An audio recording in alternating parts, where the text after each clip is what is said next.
do not fall to an MCA. They will take everything that you have. They will try to take everything that you have. It is predatory lending.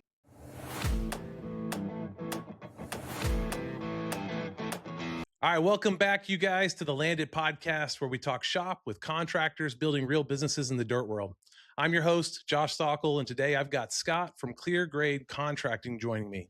So Clear Grade is a land clearing, grading, and excavation outfit out of Jefferson, Georgia, serving the north side of the state and beyond. I mean, he's all over the place. We'll get into that.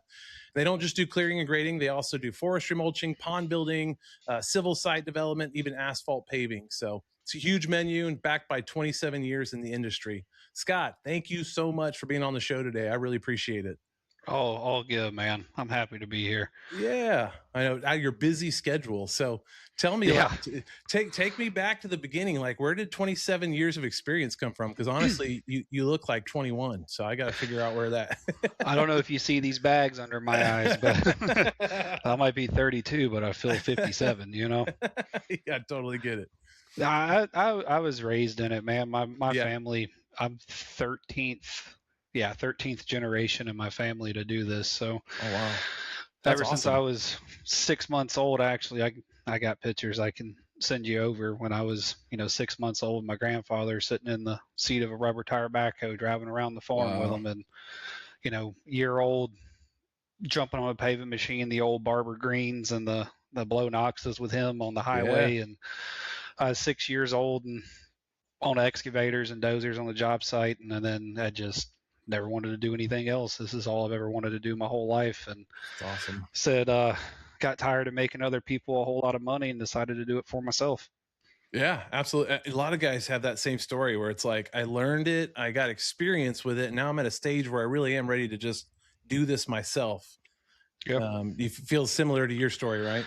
Yeah. I mean, you go from being a superintendent or a foreman or a lead operator, and you never get thanked for anything or staying late or working the weekends, and you're making $1,500, $2,000, or $1,000 a week, or you're making $30 an hour. It doesn't matter. Yeah.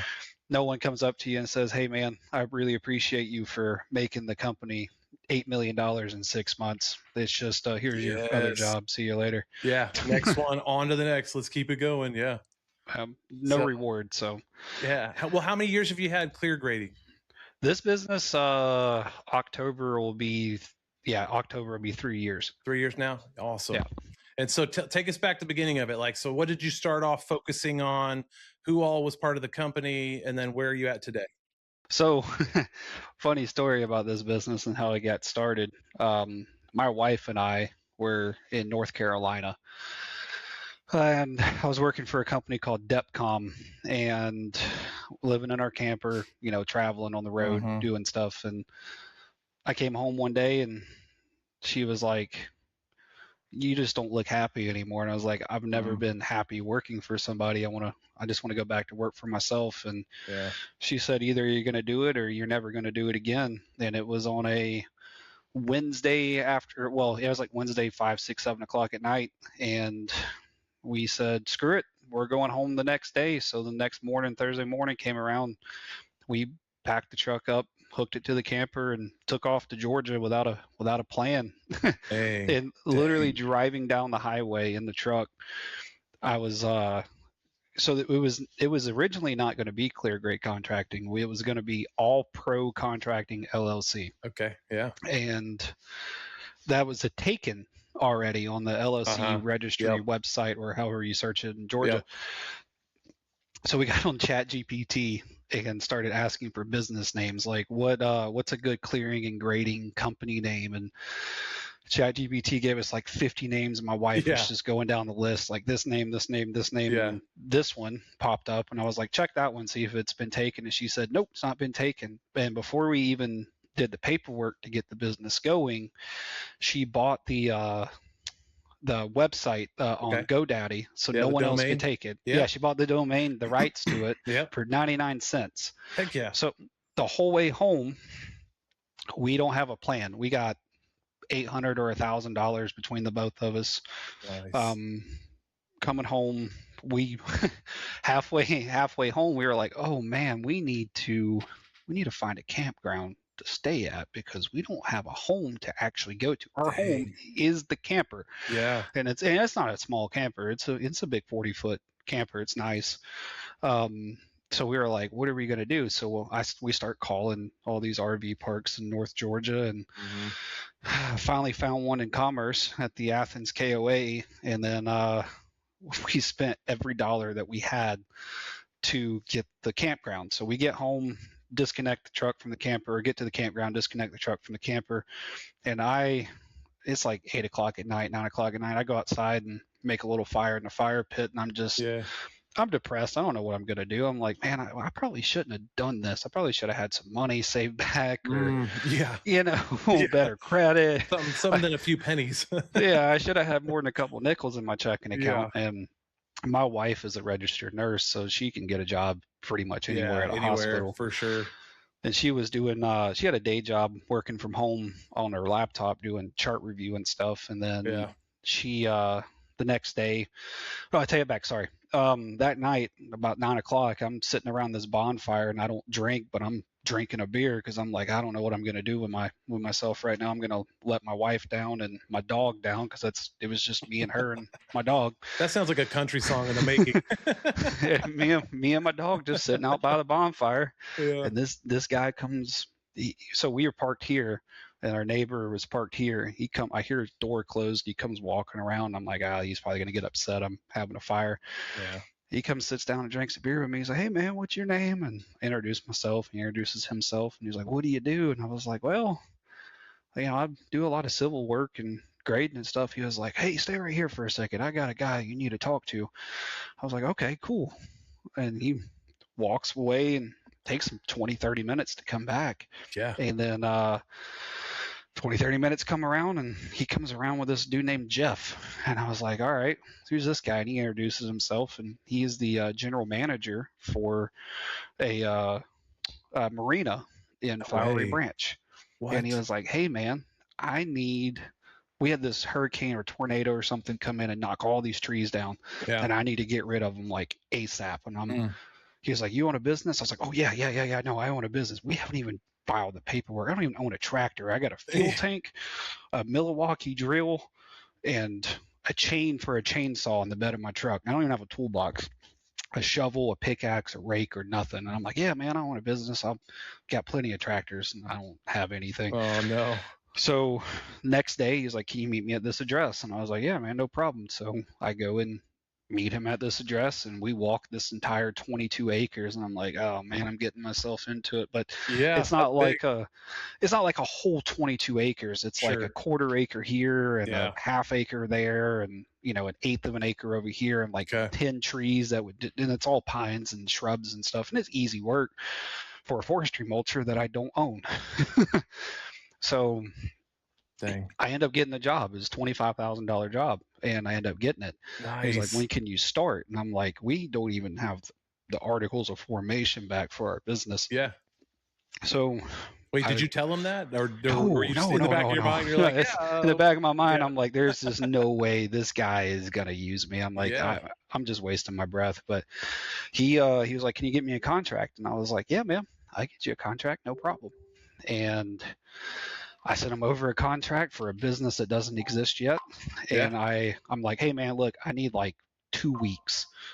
Can you give me 2 weeks? He was like, all right, man, I'll give you 2 weeks. I was like, okay, give me 2 weeks. So I come back home, I tell my wife, I'm like, guess what happened now? We got this big job. And she's like, that's great. How are you going to get the tractor to do the job? We have $80 in our checking account. And I need that $80 to go to the hospital for my second job, because now my wife is working day job at home. At night, she's working at the hospital, and she picked a third job up on the weekends, doing Botox and all this kind of stuff at this med spa. I forget what she does, but sorry to my wife. But anyway, so my wife's working now 3 jobs at this point, and it's the last $80 we have, and I'm trying to figure out how I'm going to go A, buy a trailer, and B, buy a $170,000 skid steer, and I couldn't finance a Snickers bar at the time. So the gears start turning in my head, and I'm like, I'm going to do this job one way or another if I got to rent the equipment. So I start calling around and rental companies, and went to Caterpillar first, and they said no. Went to Kubota, they said no. Went to Case, they were like, "You're too new of a business," and I was like, "All right." And then we went to New Holland, Okay. Nelson Tractor, Nelson Tractor up in Blairsville, Georgia. Honestly, the greatest people I've ever met in my life. We That's told them our great. situation, and they were like, "You need a tractor? I got a New Holland C345 with a Fecon Blackhawk. I'll give you a bucket for free." They ran Wow. our credit. They called me and they're like, "Hey man, you're approved, but you need 25 grand to put it down." And I was like, I called my wife and I was like, "I don't know what I'm gonna do, baby." She said, "I don't either." And then my wife's father called me and he was like, "What are you doing?" And I was like, "I'm doing this." And we got approved for the tractor, but it's 25 grand down. I, Yeah. I ain't got 25 grand. And he said, "Hold on a second." He hung up on me, called my wife. That, 10 minutes later, calls me back and says, "I put it on my American Express. Go get your tractor." what? Now, long story short, now I have the tractor. Yeah. I don't have the trailer.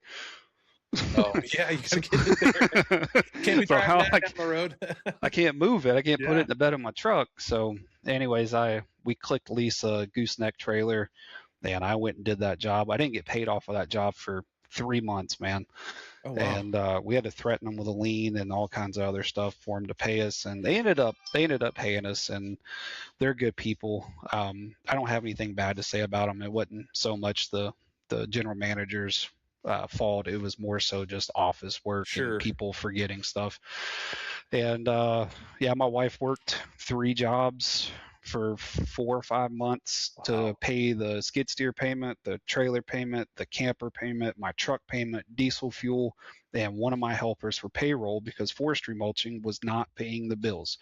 Gotcha. And we got to a point where we were 4 months in business and we were talking about filing bankruptcy already. And she was Yeah. like, we don't have any money. We cannot keep going. And I said, one thing I know how to do is lay asphalt, and that's what I'm good at. Mm. Posted Google. I had a credit card I got approved for, put $2,000 on it for Google ads and sent it out.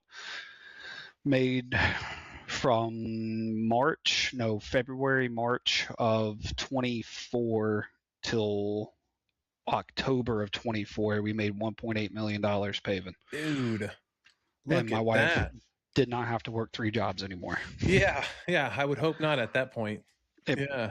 Paving is what put us from having to file bankruptcy to not having to file bankruptcy and making money. Yeah. And then we went out and bought, 8 months in business. We've got a 730 off-road dump truck, brand new off the showroom floor, brand new 330 with GPS, brand new D4 Nice. next gen dozer with GPS, brand new skid steer with a GB124 with GPS and UTS, brand new trailers, 3 or 4 pickup trucks, all kinds of stuff. And it just exploded into mass civil land development and Dang. having 2 or 3 crews. And then we had crews quit. And then hell, we were on a damn $1 million job and the whole crew quit. And we still to this day don't know why they quit. And it was down to me and one guy, and it was Mark. And I love this kid to death. He's the smartest kid I've ever met in my life. I had to teach him how to lay pipe. Yeah. And he's never laid pipe Yeah. before, and I'm running the excavator and he's having to lay all the pipe while I'm running the machine. And he's been with me since I pretty much started his business, and same with Nice. Jackson. And love those Nice. kids, man. They're great kids, and if it wasn't for them, we would have failed probably 100 times over again if it Golly. wasn't for these 3 teenagers that came into our life at their early stages of teenage years. Yeah. And there was a big saying in our business at one time, we were a child labor workforce because everybody was between the ages of 16 to 18. That's all we could get, man. Oh yeah. Well, I mean, I got some guys in my church right now that I always try to hire them to come out and do work in my house and stuff because I'm like, they're just hustlers. They're teenagers who like and they're good. Like you can tell they're still learning their craft and their trade, but they've got that X factor of like, I'm hungry, I want to learn, and I'm ready to hustle. Like whatever I need to do to be successful, I want that. And I find oftentimes with good business owners, that's what you're looking for. It's not what they know or the knowledge, and even some of the experience can be taught, but like that hustle mentality, like I will do whatever it takes to make sure I'm successful. I'm like, I love working with guys like that. I mean, it Yeah. sounds like kind of your story, what you're sharing. Yeah, and let me ask you this too on that 1.8 you did. So how did you land those jobs? Google ads. So you just Just started launching those Google ads and going after asphalt keywords and yeah. stuff in those different areas, right? I Google ads is what got us our big civil site development jobs. Yeah. With paving, Gotcha. grading and clearing ads and forestry mulching ads is always just cost us money. It's never Yeah. in the 7 years that I've worked for myself, minus the two businesses that are no longer open, Yeah. that circumstances that caused us to close. Um, I've never had a return on investment from forestry mulching or Mm. clearing or grading ads because in Georgia, in the state of Georgia, and a lot of people in our industry for some reason neglect this. And you have to have a blue card or a red card from GSWCC, a level 1A or level 1B, Okay. doesn't matter, either one. And anything greater than an acre, you have to have a land disturbance permit to disturb the ground. So Gotcha. you could forestry mulch 1,000 acres if you want to. Uh-huh. But if you disturb more than 1 acre of land in the state of Georgia, you have to have erosion control.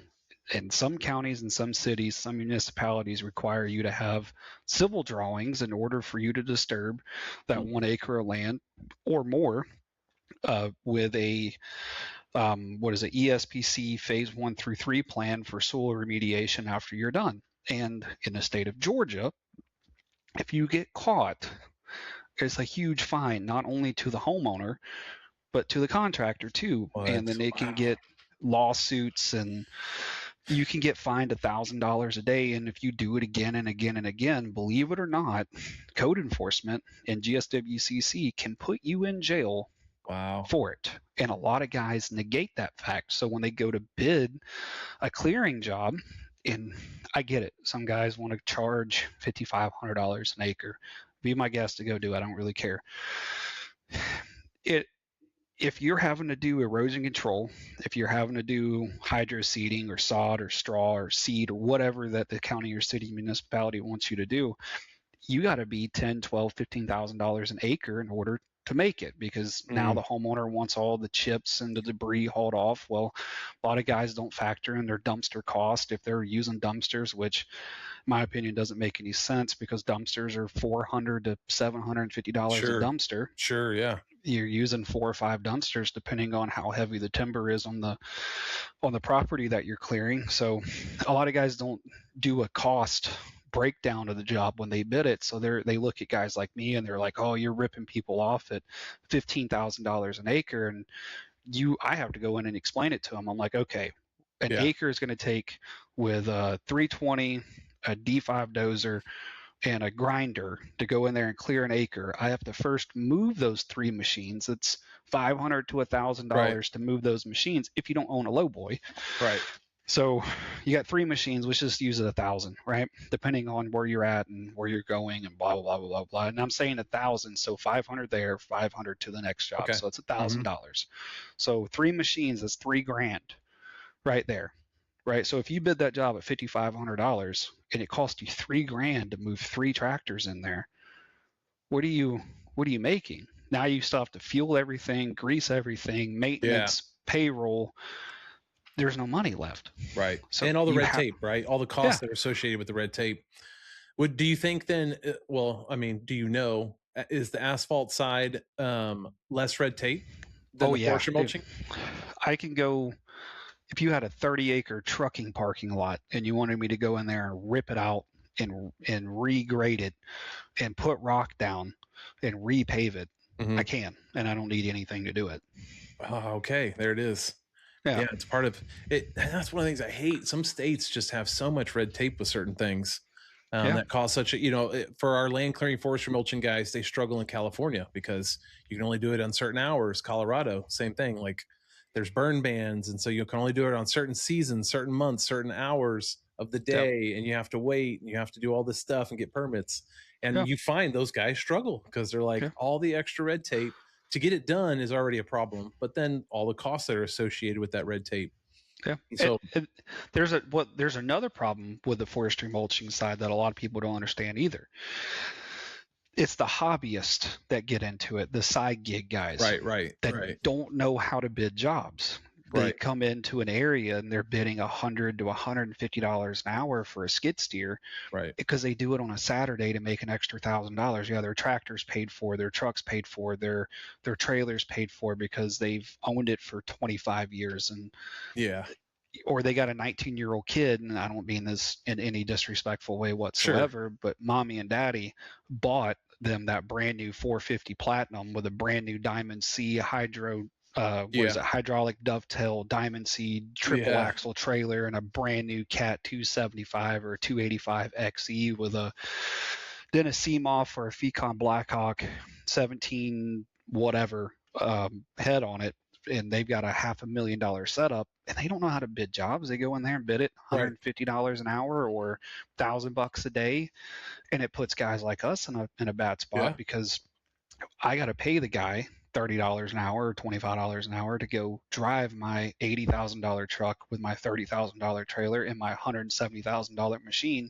to go do that job. And by the time he finishes at the end of the day for $1,000, if they're running knives on that machine, they're $60 a piece. If he burns a set of knives on that job, on top of me having to pay him on top of the fuel cost, I made $100. Yeah. It ain't worth it. We talk about this with our clients all the time too, about you've got to figure out true costs, not just like, hey, what's it profitable in terms of hours, right? Oh, well, I drove out there and here's my fuel cost. It's like, no, there's so much more. You really need to do the math and figure out what your true cost is, including maintenance and putting some aside for when something breaks, because inevitably something's going to break. When you're working with heavy machinery, something's going down. So are you putting money aside? All of that stuff, right? Payroll and all that, and then figure out what your profit margin is on top of that. And so we get guys, even non-clients of ours, just guys we talk to, because we talk to guys all day, every single day in the various dirt world industries. And you hear this issue all the time where guys are like, well, I just can't compete with the guys that are doing $150 an hour and stuff. They're coming in undercutting. And I would say there's some reality to that. Sure, there's going to be some homeowners that's all they care about is what is that cheapest cost. But the other side of that is help those homeowners to understand the difference between the 150 an hour guys and you. Do they have insurance, right? Are they going to be over the top in their communication? Is their service going to be fantastic? Are you going to be the guy that this homeowner now has to call because the $150 an hour guy just kind of breezed through it because he knew he couldn't make any money if he didn't go faster, right? So he's just doing a crappy job. All of that stuff, follow up. And are you going to be the company that is going to be there long term versus that 150 an hour guy who probably is going to go out of business because his pricing is so low here in the next 6 months? And so when they call for something that popped up from that guy's work, they're not there. So positioning yourself as the company that is really, it's a higher cost, but you're going to get a higher level of service compared to the 150 an hour guy, right? So I agree with you 100%. That's something where, like, in terms of the sales side, is making sure people understand it's not always about the dollar and just getting the bottom dollar service. I've talked with other guys too. Like I've shared the story, I think even on this podcast before, about having 2 roofers show up to my house, and one was in a broke down truck, just looked gritty, and I could see him walk, because my office, I point right here because my window, I could see my front of my house out here. And then the other truck pulled up and it was wrapped. The dude wore a polo. And I already knew before they even got to my door, I already know which one's going to be more expensive, right? But as somebody who's now worked with a few different trades on my own property, I know that one guy, even though he's the cheapest, I'm probably going to get the cheapest work. And he's not going to be around. He's not going to guarantee anything. His communication is going to be terrible. And what he ends up doing to my home, I don't know if I'm really going to trust, right? And that's just visually looking out the window. I haven't even talked to the guys yet. So a lot of it has to go back to the old timer mentality as well, where some of these newer businesses are trained by a lot of the older business guys where they were afraid to make profit. That's why there's a few people that don't like me in this industry for a reason. I started a business to make money. I didn't start a business to be a charity. I didn't start a business to break even. I didn't start a business to make 5% profit. I started a business to Right. profit, to Right. make money. That's the whole purpose of Right. owning a business. And the guy that's driving the old ragged out beat up truck, 9 times out of the 10, well, actually 8 times out of the 10, the other one time is a guy like me who's just now getting started and trying to build a name for himself. And that's all he's got is that. Right. And no hard feelings towards that We guy. all, He yeah, needs we to all start somewhere, right? keep kicking ass, man. Like, Yeah. I believe Get in it. you. Get I'm not knocking you by any means, Yeah. but the other 8 guys were taught by the older generation of, if a job costs $100, charge them 120. You don't need to make that. You don't rip off the homeowner. You don't rip off the customer. In reality, that $100 job, you should be charging an extra 100 so you can Right. make money. Right. Because what did you go do? You went and got the business. You went and financed the truck. You went and got the insurance. You went and Right. did the job. You signed the contract. Your freedom is on the line if you screw up, because you can go to prison. Your Yeah. reputation is on the line. Your Right. future is on the line, and your credit's on the line. You're Right. going to tell me I'm only allowed to make 1 or 2% profit with all that on the line? No, man. No. Well, and the big thing again that a lot of guys don't think about are the breakdowns, the repairs. I've had a number of clients over 10 years who would say, let's pause my marketing because I have a $20,000 fix that just happened and I haven't been putting any money aside. Right. Yeah. Like they weren't ready for it. And then when it hits, it like shuts their business down for a little while. And so part of that additional, like what you're making is for stuff like that too, that people don't Yeah. anticipate. So I think oftentimes when people have never owned a business, you're the consumer, right? You're the customer. You just think, oh, this guy's just trying to make a bunch of money so he can go buy, all the fun stuff and go on vacations. And it's like, that there's so many other things you are not thinking about because you've never owned a business that business Yeah. owners are having to always think about. Yeah, a lot of guys don't know how to figure out what their overhead carry is for every month either. So, you gotta figure out what your payroll is. So our payroll is about $60,000, $70,000 a month. And then you have another $70,000 a month in tractor payments. And then, okay, so that's your payroll and your tractors. Now your fuel bill is going to be another $100,000 a month. And then you have your insurance, and then you have, then now it's like, okay, you got that big number put together, and then you got to figure out, okay, I need times this by 10% for breakdowns. So, okay, now I times it by 10%, take it back out. Now I need 30 grand for breakdowns for tracks and final drives, hydraulic hoses, teeth, mulchers, whatever, tires on the pickup trucks and brakes. Because a lot of guys don't take that in consideration either. You're driving these. Yeah, you're putting 40,000, 50,000 miles a year on a truck that, you go and finance a brand new 2026 Chevrolet 3500 High Country or Denali Ultimate. Yeah, it's cool. You got a beautiful truck, man. But in a year from now, that truck's only going to be worth 30 grand. So how much did you put down? I know I've said that too about like some of the other trades, HVAC, plumbing, people try to compare it to them. And I'm like, listen, yeah, they got trucks and vans too, but they're not towing thousands of pounds for hundreds of miles. Like in this industry, a guy's service area, your service area, and I know we work with you, so I know it's not a little town. It's numerous cities and towns for miles and miles and miles. And it's not just taking a little van, a little 4-cylinder van up there.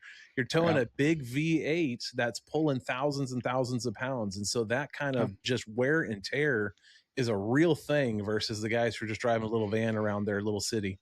Yeah, our furthest job right now is in Cartersville, and it's 107 miles away from my house. And I do that every day, twice a day. Yeah. Yep. So people don't understand that either. You got to do an oil change every 2 weeks, brakes and tires and struts and axles. Like our 350 snapped an axle the other day. It was $9,000. But then the part people don't tell you is that's our service truck. It has air compressor, generator, welding machines, the tools, has everything on it to service our tractors. That truck broke down for 2 weeks. Yeah. What do you do?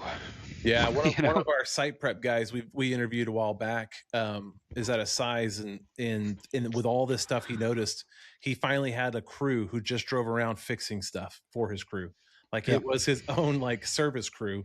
And so they had a truck full of parts and pieces for their obviously their heavy machinery, but also just their service vehicles that towed, so that the operators didn't have to always be going to the local shop wherever their jobs were at. Yeah. And I was like, are those guys busy? He goes, oh man, that crew is literally just driving all day and fixing stuff. And I was like, Yeah. that's crazy that you had to hire a crew just to fix stuff for your crews. He's Yeah. like, yeah, it's a real thing. So Yeah. But finding a good guy that can do that is almost impossible right, nowadays. right.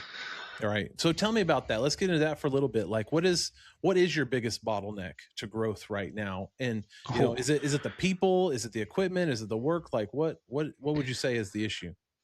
man, it's both. The economy is in such a weird place Yeah. right now. Like, Right. man, that's a hard one. I mean, it's 50-50. It's both, because we really don't do residential unless it's paving. Mm-hmm. When someone calls us and wants a driveway, they have the money to do it. Right. 95% of the time, it's not oh, I'm thinking about doing it 6 months from now. It's, I'm ready to get my driveway paved. Ready to go. Let's go. And those are 40, 50, 100, $200,000 clients, and those are 10 times a week. It's in the residential side. And same in commercial. And the commercial client calls you and says, hey, I need a number on this. You got to get a number today, or they're going to call somebody else. Residential speaking, grading and clearing, from what I've seen, I've got friends that are in the residential side, and it's hit and miss for them right now too. I mean, I've got friends that have been in it for 5, 6, 7, 8, 10 years, and they're like, 1 month they've got 10 jobs. Yeah. Next month they're calling me like, hey man, you got anything, like any small jobs you want to give me? I'm like, dude, I quoted a lady 3 days ago on 5 acres and clearing in her property and Yeah. bringing in 900 loads of dirt, and she told me to get lost in the woods because Jim Bob down the street with his paid off backhoe can do it for $500. Yeah, absolutely. We've seen that. I mean, because we're working with guys across the nation right now, and we're getting feedback that obviously fuel costs, another thing, just their own hard costs are tough, but it is a weird place because of the real estate market and some of the bubble stuff that's going on, where people are like, and it goes all the way back to the consumer. Like, are the customers, whether it's residential, commercial, how aggressive are they right now in wanting to spend their money on investing in their properties and investing in building out stuff? Because they too are struggling with, should I, shouldn't I? And inflation's at an all-time high. And in my professional opinion, that grading and the clearing and the forestry mulching side and the residential, strictly this is just residential, and now it's starting to breed over into the commercial side as well, but more so the residential. It's a race to the bottom, who can be the cheapest. Right. And I'm watching a lot of guys go out of business, and you can look on Facebook Marketplace right now, and I can show you 100 different skid steers and mini excavators with 10 hours on it, or 200 hours for sale. Like, oh, I have no work, I have no work, I have no work. And you can go through their previous post and you can see, oh, how much should I bid for this job, or so on and so forth. So we have a help situation that is a crisis right now. And there's like 8 parts to this. I could talk to you about the help situation until next week if you wanted to. But well, give me your big thoughts on it, because again, people who are listening right now are in the same boat as you, and some of them are just now getting to this boat, trying to figure it out, going, is this normal, is this not normal, like, what do we do? The problem that we have in this industry is there's the good help is retiring, right? The help that's 20, 30 years older than me is getting out of it. Then you got my generation. I'm 32, right? My generation is coming up. We put our time in. We kind of know what we're doing. There's not enough young people wanting to get into this industry to learn. The 18 and 9, I got lucky with the kids that I have that came in at an early age to come to work for me, because they understood at an early age they can't just jump into a tractor and automatically know what to do. You got to start at the bottom and work your way to the top, right? The problem is is you have TikTok and social media and Instagram and Facebook presenting, these 18, 19, 20-year-old kids that families have had money and they go buy them these machines, or they worked on a farm or something, and these kids see that and they're like, oh, I want to do that. Yeah. Then they come into a construction company and they say, oh, I ran a skid steer a few times. I'm an operator. I can do everything. And you put them on a machine because, and I'm not saying me, but Yep. some of these newer guys that went and just bought a skid steer that don't know anything about this industry, that are trying to learn Right. to run their own business on top of learning the tractor, or hiring these younger kids, and they come into their business, they don't know anything, they get some seat time, break a bunch of stuff, and Right. then they job hop. So they go to a different company, different company, different company, different company, different company, and by the time they get to us, they call me and they're like, hey, Scott, yeah, man, I'm 19. I ran a dozer, an excavator, a motor grader. I can do this. I can run everything. But it's got a steering wheel and joysticks. And I'm like, that's cool. So, what do you know Maybe. about what do you know about blue top finish grading? Oh, I've never heard that before. Never heard that. Yeah, lots to Can learn you still. can you run GPS? Yeah, man, I can run GPS. Okay, what do you run on GPS? Well, what do you mean? I just push the button. Oh, okay. Well, can you run a paving machine? Oh, yeah, man, I can run one all day long. It's like, okay, well, you can run a paving machine. What kind of paving machines have you ran? You can't Yeah. tell me. You ran a motor grader. Oh, yeah, man, it's got a steering wheel and joysticks. I can run it. And I'm like, okay, well, do you know what a cross sloping percentage is? Do you know how to cut curb? Do you know how to read grade stakes? Can you read plans? Do you know how to read a drainage profile on a subsection of the plans? Can you do any of this? Can you pull a string out of level and Yeah. figure out grade? No, I've never done that before. Okay, cool. You're going to come to work for me and you're going to start out on the ground with a Yep. shovel in your Yep. hand, and you're going to work with the older guy and he's going to teach you Right. how to do what you want to do. They don't want to do it. Yeah, they want to do that.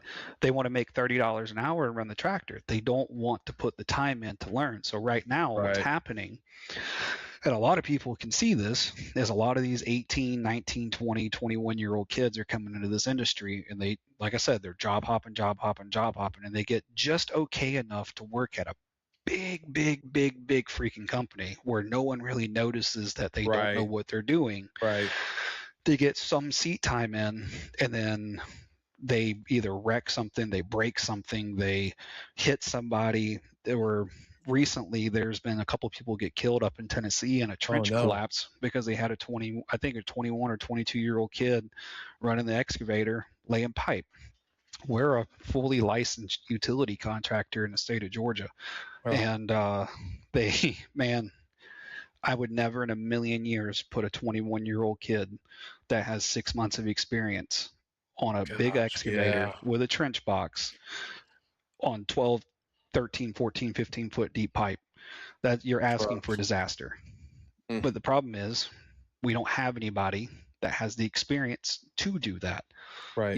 The people my age don't want to come to work for people like me because I can call them out on what they don't know. They want to work for these big companies and no one calls them out on what they don't know because they don't care. And Right. it sucks right now, man. Like the older generation is retiring. My generation thinks they know everything, and the younger generation doesn't really want to work that hard. They want the outcome. They don't want to put the effort in to get to the outcome. Right. And luckily, the 3 kids I got that work for me understand that. Right. I wonder for you if it's the same. And it sounds similar. Like the guys you found are teens, right? So Yeah. they're brand new and they're excited and they're hungry. And we've seen this in a few different industries, but especially in the trades, that it's almost like those guys, I mean, you find them early enough like that, like 17, 18, 19, they know that they don't know everything right now, and they're excited to learn. And it's almost like if you can incentivize them that, hey, I'm going to help you launch your own company one day, but I Yeah. need you to learn every moving piece and part to this business. And I won't try and force you down or keep you back. But it's almost like instead of just about the money, but let me give you a goal and idea about a really bright and exciting future with an opportunity to do this on your own. It's like those are the guys that get real excited about, okay, then give me the shovel, give me the whatever. Like, I want to Yeah. know every moving part to this business. Because the guys who are just like, I'm just looking for a job, don't care, right? They're like, just pay me as much money as possible. I don't care to learn all this stuff. I'm trying to take the fast track. But the guys who want to launch their own thing seem to be even more interested in those little minutia details of your Yeah. business. And it's almost like a win-win then. Yeah, you're building up a potential competitor, right? Because they're going Yeah. to launch their own thing, but it's almost like this, like this necessary evil. It's like, but at the same time, for at least a number of years, I'm going to have them in the trenches really learning the ins and outs of this business. And in that time period, yeah, I'm going to send them out. But maybe, and I've heard one guy told me like they actually become investors in that kid's business. Oh yeah. There is an opportunity for you to not just create a competitor, but now it's like, well, you're also sending guys out with your name on it too, connected to it, so that you have some winning going on after you've sent them out. So what are your thoughts on that? Do you see that as something that's a fit? Oh yeah. So Mark, the kid that's been with me since he was a fresh 18 years old, he's about to be 21. And I told him in 4 years, this is, like I said, this is the smartest kid I've ever met before in my entire life. Like, this kid graduated with a 4.0 GPA, valedictorian, had a scholarship to go wherever he wanted to in college. And instead, he chose to come to work for me. And he said, I want to do this. This is all I want to do. And I was like, cool. I'll teach you everything I know. That. We've butted heads once or twice because at a little while ago, a couple years ago, he had this big ego, and once he learned something, he thought he knew everything. And I had to put him in his place a couple of times in a nice way and be like, look, man, like, you know this much. That sounds like my teenage son. But I mean, like, dude, these kids, like, I love these kids to death, man. Like Jackson, he's been with me since he was 16 years old. He actually just left to go into the Navy, because that's what he wanted to do, and he's been talking about it. No, since don't he was do the 16. Navy. Stay here, man. Yeah. But he's like my son, man. Like Mark is like my own son, and Brayson, best asphalt roller man I've ever had in my entire life. My family used to own two really, really large paving companies. And I've been around a lot of paving, and I've seen some really good roller guys. And when I asked Brayson on American Comfort, the big project that we did, first time he's ever ran an asphalt roller, and he was like, dude, I can't do it. I'm too scared. I'm too nervous. I don't want to screw it up. And I said, you got two options, Brayson. Yeah. I said, you either do it or go home. And I stood on the side of the roller with him, and I said, this is how I want it done. 2 days later, best roller man I ever had in my entire life. Love it. He turned out, man, like perfect. Like he is amazing at asphalt, and that kid could own a paving company and be extremely successful. Wow. In the near future, but he chose to go into the Air Force. Yeah. He's leaving next month. One of the dudes went Navy and the other dude went Air Force? Yeah. What is it about working with you that causes someone to go military? I don't know, man. I don't know. I've been trying to figure that out for the longest. But these boys, you know, I don't know. I don't really want to speak too much on their lives. Maybe off the camera, I'll tell you a little bit about it. But and who knows what could happen after military? I know that like my brother went military and learned some skills in the automotive space, but in the military. But when he came home, he was like, "Oh, that's done. I love what I do now. I've got the skill set that they gave me that I'm just want to keep applying now." They even called him up and said, "Hey, you ready for your free college?" And he goes, "Why?" They're like, "Well, it's free. Don't you want to go?" And he was like, "No, I love working on automobiles. Like, I don't want to go to the college." And they were like, "Okay, well, you can pass on it." And he's like, "Yeah, absolutely." So who knows what their future could look like, but there's a piece to this too, where there's some loyalty built from those early days, that there's a relationship built. So it's not just about, hey, I pay you $1 and you pump out some work for me, but finding guys who you want to build a relationship and pour into. And there's this loyalty thing, I think, that can grow. And we've seen that even in our own company. Like some of the people that have been around the longest were people we've had a relationship with. And that's like goes a long way, instead of, and then we've had others that were like, yeah, you just been hired and you got a job to do here, and you could feel it. There's just not this like loyalty piece. And I don't need everyone like loyal to me, like hardcore, like you don't ever go anywhere. I'm all for your success too, but they begin to love working here. and want to stick it out, even though they could maybe go somewhere else and make more money. They just like working here. Yeah, and it's like one of my guys is, his wife left him a couple days ago, and I was like, dude, just come get the truck, and here's the truck. Don't worry about fuel. Figure out what you need to whenever you're able to buy a vehicle. Just figure it out, man. Like whatever you need me to do, and wow. I do everything I can to take care of the people that work for me because they're like family to me, man. Without those guys, my jobs don't get done. Right.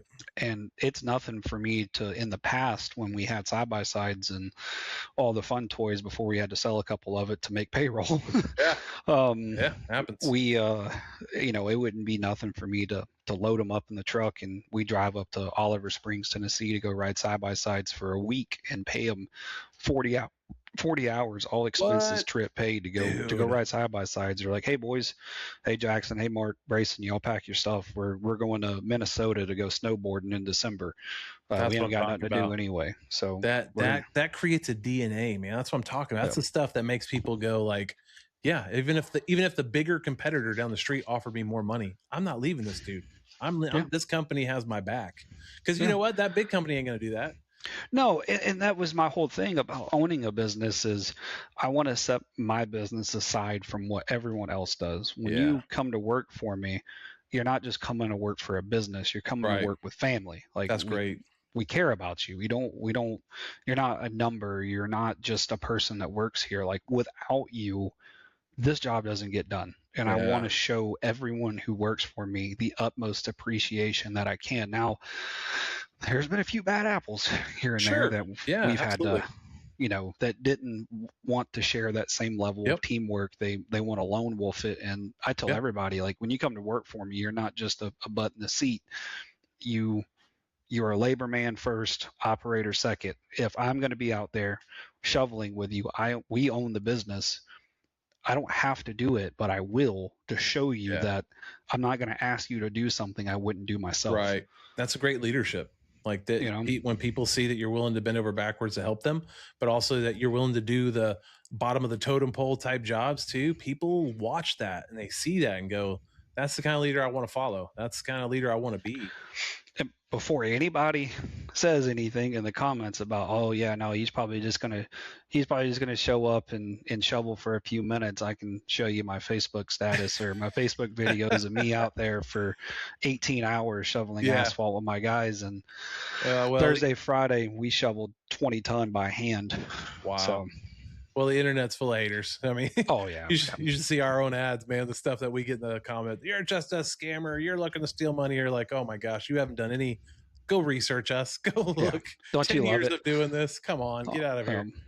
Yeah, we get it. It happens. Part of the job comes with it. But well, then what for you? What does the next chapter look like? What more crews, bigger jobs, new, like, are you gonna switch services, or like tell us what the next 5 years in your, like, hey, this is where we're headed. What does that look like? Being completely out of the grading and land clearing side of things and being strictly asphalt paving and concrete and seal coating. Concrete, because grading, and let me give you an example real quick, just before I forget. Yeah. We're on a $560,000 project. Sounds like a lot of money. It really isn't. I've made $16,000 in 5 weeks on this one job because of the weather. Oh, yeah. I made 20 grand Thursday of last week in 8 hours seal coating a parking lot. There you go. So, you see what I'm saying? Yep. I was paid at the end of the day. Yeah. That's so good. I've told people before, there is hard money and there's easy money. It's money. We'll figure it out. We'll take it. But there are some jobs that are faster to pay and easier to do and give you a better profit margin than other jobs, right? And so we figure out, what does that look like? And then how do we put more eggs in that basket to get more of those kind of jobs? Why it's like Cartersville. It's a $175,000 sewer installation project. It's going to take me 3 weeks to make 170 grand. Now I got to take out my payroll, my fuel, my tractor payments, my insurance, the material, rain, delays from inspectors, and whatever. I got to take all that out. By the time it's over and done with, I made maybe 20 grand in 3 or 4 weeks. Wow. I can go make the same $175,000 project. I can do Monday and Tuesday paving. Yeah. And then Wednesday, Thursday, go do another one. And then Friday, Saturday, Sunday, take off with my guys to go deep sea fishing down in Florida. Heck yeah. Which one would you rather do? Yeah, exactly. There's just no money in paving and clearing anymore unless you're doing it on a large scale. Right. All of your equipment is completely paid for. You have no debt whatsoever, and your brother and your cousin and your nephew work with you and they make $20 an hour. Then you can make money doing it until you get to a Strack or Plateau or some big name company that, they're $500 million company by now. They make money hand over fist grading and clearing. Well, yeah, and I mean that sounds like Georgia too, because you said all the extra red tape. We got Texas, Florida, some of these other states that they do a volume play, so they don't have to do just the big jobs, but they can do some of the smaller jobs, but more of them because there's not that red tape in place like you've got. So the profit margin's there and the speed is there for them to keep killing that and scaling it and growing it. But again, that's kind of the point though, is like, okay, so in your scenario, your location, what makes more sense? And then let's pivot the business to focus on that thing. If that's going well, then how do we get more of that? And then how do we maybe taper off the other, or only take like certain size jobs and above that we know are going to be a decent profit? Yeah. And that's really the way to go to think about it. But then you run into the same problem that we just talked about, is having the help. Yeah. Your employees and help for sure. Yeah. I mean, a good superintendent nowadays is $3,000 a week. Yeah. You guys, one guy, it's $3,000 a week. And then you got to have an operations manager, which we have one. That's expensive. We have to have, all these other kind of certifications and people, and it adds up. And it's like, when does the business actually make money if we strictly did clearing and grading? Right. And the only way it makes money is if you're doing 50, 30, 50, 100 acre sites. It's hard to do because on a 30 acre site, you need $2.5 million in your checking account to float yourself through that job. Yeah. And I ain't got $2.5 million in my checking account right now. I might got 2 nickels. You know what I mean? Because we're burning money on jobs on these civil development projects, trying to keep new people coming in the door that actually know what they're doing. And everyone, 95% of the people that we hire lie about their experience, and we do the best we can to catch it before they get here. Yeah, the filtering. But they get in a couple of weeks or a day or two. It's like, hey, you go to this job. I've only known you for 30 seconds. Sounds great. You know how to run a dozer and an excavator. Go do this job. And 2 weeks later, they're in the same place that you left them on because you're so covered up with it. Right. Then you start losing money. And a lot of people don't understand that. Well, is there a version of this business that is, too big, or is there like a certain size you are aiming for, or is it just kind of open-ended? My goal in the next 3 years is to get to that $10 to $20 million range and then sell it and retire and never do this again and just be completely out of it. Don't get me wrong. I love this industry and I love everything about it, but tractors are too expensive nowadays. The same excavator my grandfather bought back in 2000 or in 2005 or 2000, even 2010, my uncle bought, was brand new 336s, is triple the price today. That same excavator costs $600,000. That crazy. 16 years ago, the same excavator cost $150,000. Wow.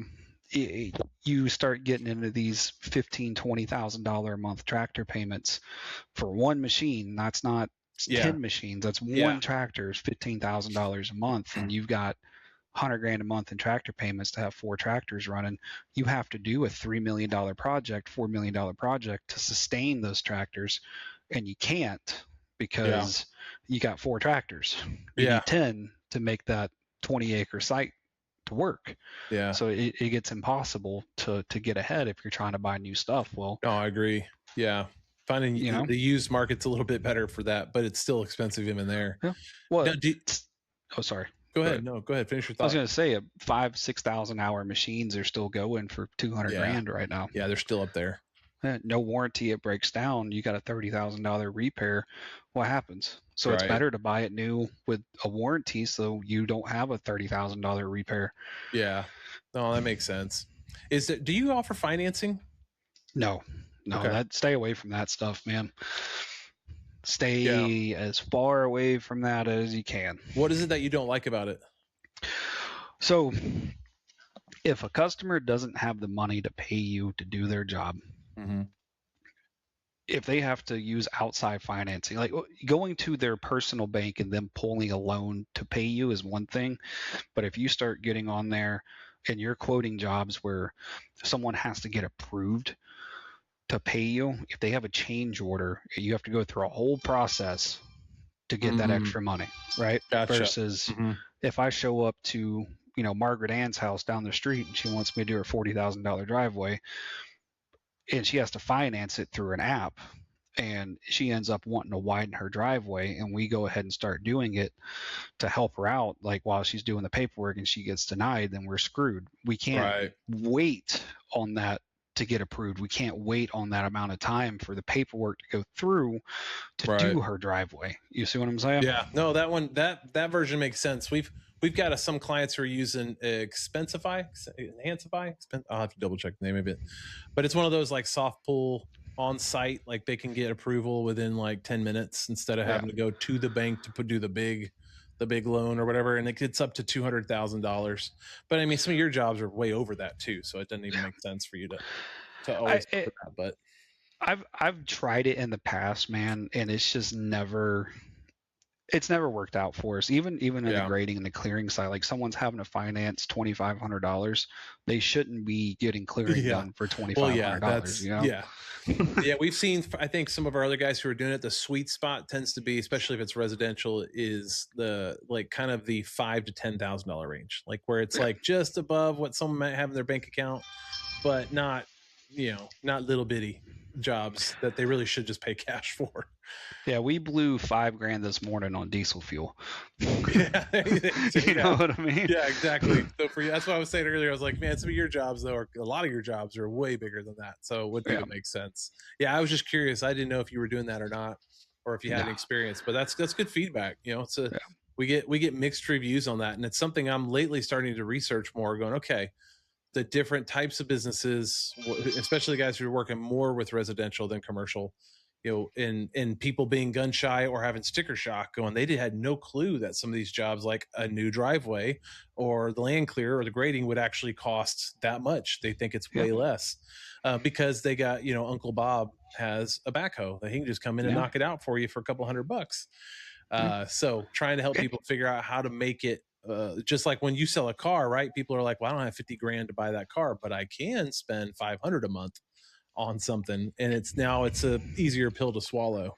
Yeah, and like I said, man, the guys that are doing this and they're happy, in that small 1 or 2 machine range doing the mom and pop jobs, man. Like, just keep at it. Don't go out there and do what I did and try to go do it while you got one tractor. And when I say you got one tractor, I this is how I got to where I'm at today. But I'm telling you, in today's time, I would not repeat what I did 6 years ago or 3 years ago.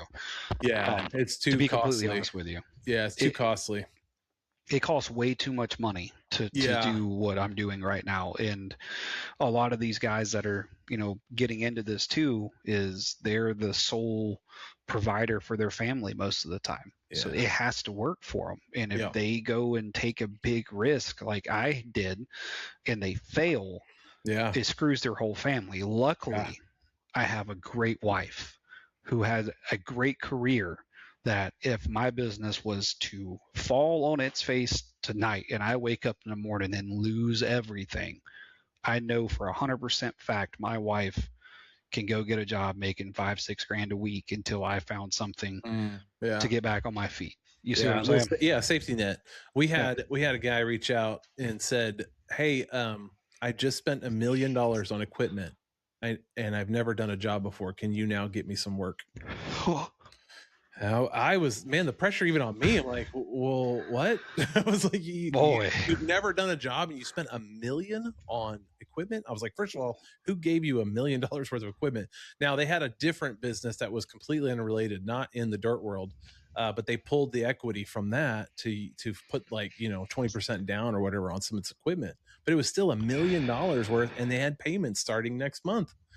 And they were like, what? we need leads coming in. I'm like, brother, that's, I mean, you don't want to like hurt somebody's feelings in that moment because they It's not already gonna feel the happen. pressure. But dude, yeah, it was intense, and fortunately we started getting them work or whatever pretty quick. But I still think there's a pressure there. It's like, don't do that. Don't go backwards No. and get all this debt and all this equipment and then start like do the other direction. Yeah, get all the work first and do what I did and just put it off for like use 3 the weeks. cash to fund. And I've had other businesses. I've owned a lighting company. I've been part owner of a floor coating company as well. And that's how we did it. Was let's get a couple of things real quick, but let's go sell a few jobs and take that cash, like the deposit, and put it towards the equipment to get the job done. But let's rent until we can really scale this and know that we have like a proven product and a system in place. And now we can afford to go buy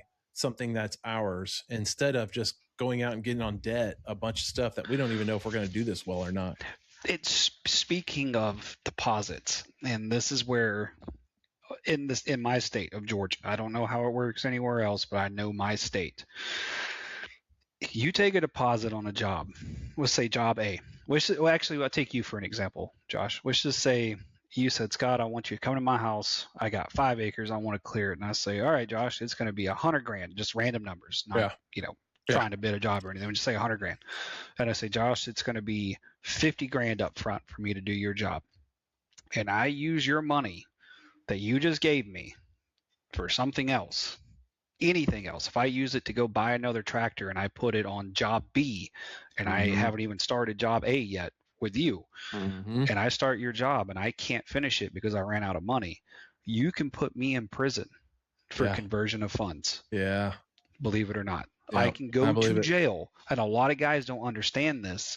It's called conversion or theft of payments for, it's either theft of funds or theft of payments for real property improvements. And you can go to prison in the state of Georgia for that. And then theft of services and a whole bunch of other stuff. And a lot of guys, what they do is they don't take their bank account and separate their personal from their business. So if they're paying their house payment and it's not considered a home office, if they're paying their truck payment and it's not used for the business, if they're using business funds for personal stuff, and they screw a job up, and a forensic accountant gets into their information, and they can say, Josh, I used $30,000 of Josh's money throughout the project, and that's why for my personal use, you as a homeowner can put me in prison for it because I didn't finish your job.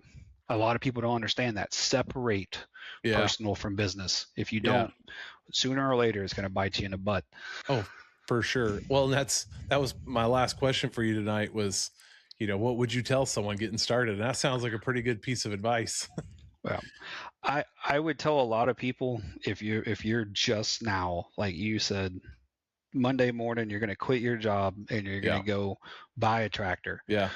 Well, if you ain't got the experience or a lot of money saved up or your house ain't paid for, I would tell you to save about $100,000. Don't take a loan because what was it? 95% of businesses fail in the first year. 98% of businesses the first fail 2 in the years first or something year. like that. Yeah.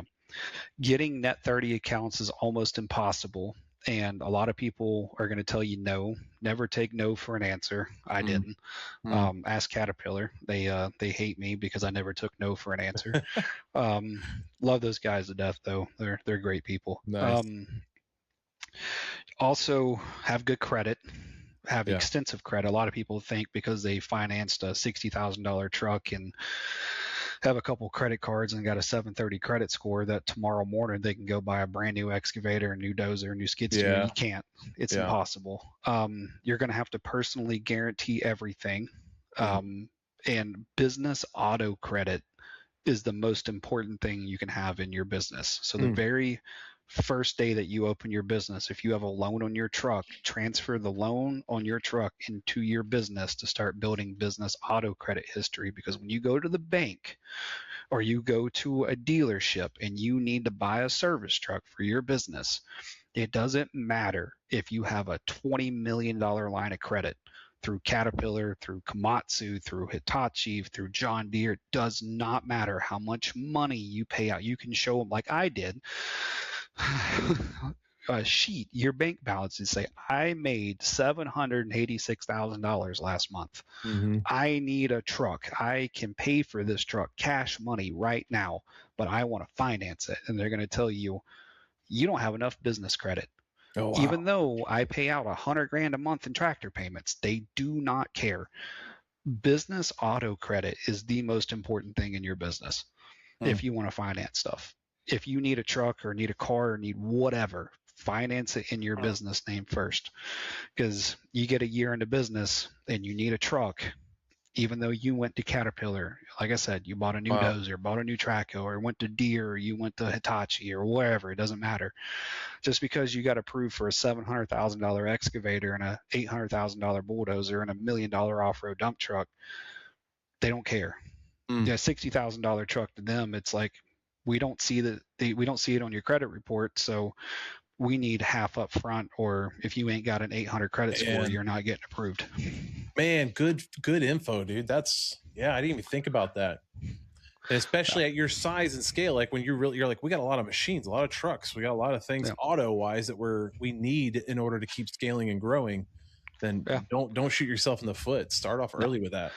Yeah, start the very first day. If I had to go start my business tomorrow and I had a 700 credit score or a 660 or higher credit score, and especially in the grading and the dirt industry, the very first thing I would do is I would take my truck and I would go to whatever bank I have, transfer my truck into my business name, and start building my credit history. So when I go to Martin Marietta, Vulcan Materials, C.W. Matthews, Baldwin, Pittman, Pro Contractor Supply, it doesn't matter, any of these net 30 accounts, because you're going to need net 30 accounts. Don't try to cash flow your jobs. Get net 30 accounts. It's the most important, or the second most important thing you can have is, let's just say you're wanting to buy a skid steer to grade and you're doing driveways and parking pads and you got to buy rock.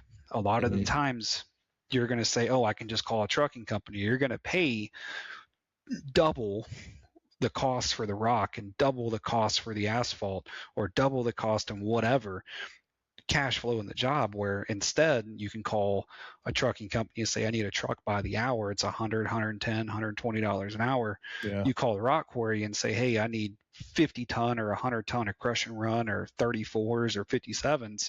You're paying account price, and you got 30 days to pay that bill.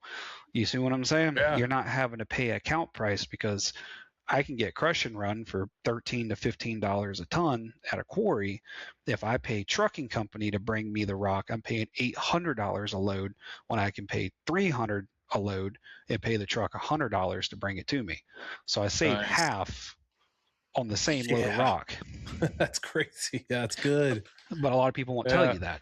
Yeah. And the best way to get that net 30, not the only way, but the best way, is to have your truck or your car in your business name, building your credit. So when you go to sign the credit referrals, you can put whatever bank that your vehicle is financed through, and they'll call it and say, oh yeah, no, he pays on time all the time. Click, your account's approved. See you later. Done. Yes. Yep. Done. Oh, and that's a good pro tip right there. Get as many net 30s as you can with the rock quarries, with contractor supply stores. If you're a retaining wall guy, block builders, concrete companies, whatever, go down the list, man, because the more you got, the better. And the more credit you can get, the better off you are, because sooner or later, someone's not going to pay you. Oh, yeah. Yeah, we hear that all the time. Yeah. Do you want to lose the bank's money, or do you want to lose your money? Yeah. Oh, yeah. Oh, let me think. Yeah. You know? Oh man, that's good stuff. Thanks for sharing that. And I think a lot of people are going to hear this and go, that's the golden nugget I needed to figure out. Thank you for giving me that feedback. So, one other thing. I started my first business with a Chapter 13 bankruptcy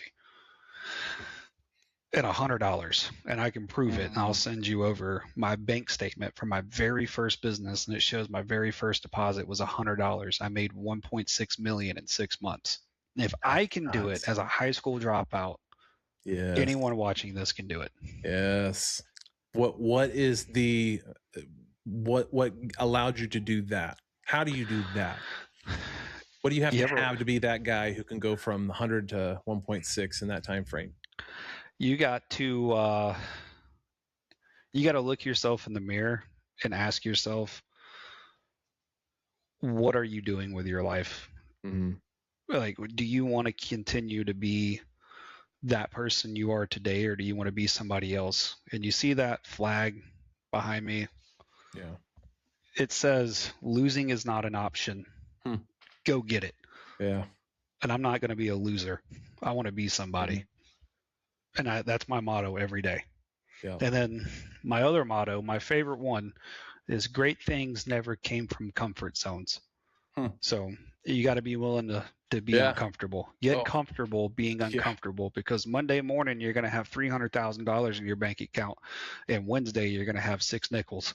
Yeah. And payroll's on Friday, and you got to figure it out. Yeah. That's I try to explain to people, that's an entrepreneur. Like, that's a real entrepreneur. There are those things. One who is willing to put it all on the line, and one who says, I'm not going to fail. I'm going to fight to make this work no matter what it takes. Yeah. And has this strange sense of enjoyment doing it, even though it's like extremely scary and stressful, but still says, but I just can't, I don't want to do it any other way. When I started my first business, my license was suspended. I had no insurance. My house was getting foreclosed on. My power was cut off. My internet was cut off. I had no cell phone. I had nothing. I was losing everything I had in 2019. And I had $100 to my name, a truck that was up for repossession, and I had some 5-gallon buckets and a broom. And I said, I'm going to figure this out. The next day, my truck got repoed. I said, shit, what am I going to do? So I filed Chapter 13 bankruptcy to get an automatic stay on my truck. Had my ex-girlfriend drive me to go get my truck. Got my truck, brought it back. And I went around my neighborhood, started driving around town, or driving around my neighborhood, knocking on people's doors, like, hey, I'll seal coat your driveway for $200 or $500. Made 20 grand my first week doing it. I didn't have the money to pay my bankruptcy because I was getting paid in checks, and guess what I didn't have? A bank account. Oh, yeah. You gotta have some money in there. The bankruptcy got dismissed, not discharged, because I didn't have the money to pay the Chapter 13. $986 is what I had to pay by Friday, and guess what I couldn't do? So guess what happened to my truck with all that money? It was in the center console of my truck, and it got repoed. So I had to have my ex-girlfriend drive me all the way to the repo place where my truck was at, break into it in the middle of the night, get all the money out of the center console, and then go deposit it in my checking account and get my truck out of repo. And I ended up actually paying everything completely off. And I still had the Chapter 13, but I never had to use it. Local sheriff's office, if you're listening to this, Scott's really sorry. That was a long time ago, right? It was like 7 years ago, and nobody remembers that. You're gonna want to hold on to that one. I still have the spare key if you need it, but that's wild. What a story. Well, Scott, thanks for all this, man. We're out of time. You're one of those guys. I'm like, dude, we could talk for a few hours. I love learning and hearing some of this stuff, and we may have you back on to share some more of the stuff, because there's some things you shared tonight that I'm like, can we unpack that? Can we go a little deeper on that? Oh, man, I can go deep all you want. But and this is what entrepreneurs want. Like, this is the stuff that I enjoy listening to. Like, I don't want to just hear like good theory. Like, okay, that's a good leadership lesson and stuff. I mean, that's fine. I've read books and watched videos on some of that stuff. But what I love is listening to other business owners and entrepreneurs who have failed a lot and have succeeded a lot, and learn from both of those. And that's the stuff that I'm like, coach me, teach me. I want to get better at what I do, at running my company and leading my employees and taking care of my customers or clients. And it's from stories like this where you're like, gosh, that's good. That's good. I got to keep that one in the back of my mind as I keep growing. So I think we should come back to this and do another one of these, because this is really good stuff. But I have one other thing that I would love for you to share with everybody, if Yeah, you go ahead. don't mind. And this will Yeah, save a what do you got? lot of people a lot of heartache and a lot of headache. The minute you post your phone number in your business on the internet, it becomes public. Everybody knows that you have a business now. Yep. You have a lot of scumbags with these MCAs. You know what an MCA is? Yeah, I spell that out for everyone listening. Merchant Cash Advance. Yeah. Stay away from. If and you guys know my business name, it's Clear Gray Contracting. My phone number is blasted across the internet. If you take one, call me so I can find out where you live and kick you in the nuts for taking one, because that's exactly what you just did to yourself. Yeah. Do not fall to an MCA. They will take everything that you have. They will try to take everything that you have. It is predatory lending. Essentially what it is, let's just say, Josh, you were an MCA. And you called me and said, hey, Scott, do you need money? And I'm like, yeah, man, I'm a new business. Of course I need money. I can't go to the bank. I can't get an SBA until I hit 2 years in business. I got perfect credit, but nobody will lend me money because my business is 3 months old and I can't make payroll on Friday. You're going to say, cool, what do you make last month? Oh, I made 200 grand. And you're going to say, Scott, what if I told you you can get up to 80% of what you made last month in gross revenue? And I'm going to be like, heck yeah, man, that sounds awesome. Big cash infusion. Let's go. And it's going to be like, all right, I'm going to give you 100 grand, but your payback's 150. Yeah. It sounds okay. But the part they don't tell you is it's daily payments or weekly payments, right? So you start getting these $500 or $1,000 daily payments or $3,000 a week payments coming out of your checking account. And let's just say, for whatever reason, you don't get paid on a job. Yeah. And you can't make that. Which is common. Oh, it's common. It happens. It happened to me. I got screwed on $1 million last year. Yeah. So you don't get paid. Yeah. Well, Friday comes around and that ACH doesn't come out of your checking account, or that day or that Monday when you're supposed to pay that 500 or 1,000 doesn't come out. They're instantly going to put a levy on your checking account. And let's just say Wednesday you do get paid, and that check hits, they freeze your checking account then and there. Yep. And you're screwed. Yep. There's nothing you can do. And they take everything that they have. It's happening to a couple of my friends right now that never called me and talked to me about it first. Yeah. And I would have tried to help them out any way I can, but they have had their checking accounts levied. They've had their wages like completely just, these MCAs will log into your checking account and wire transfer out the money without your knowledge. Yeah.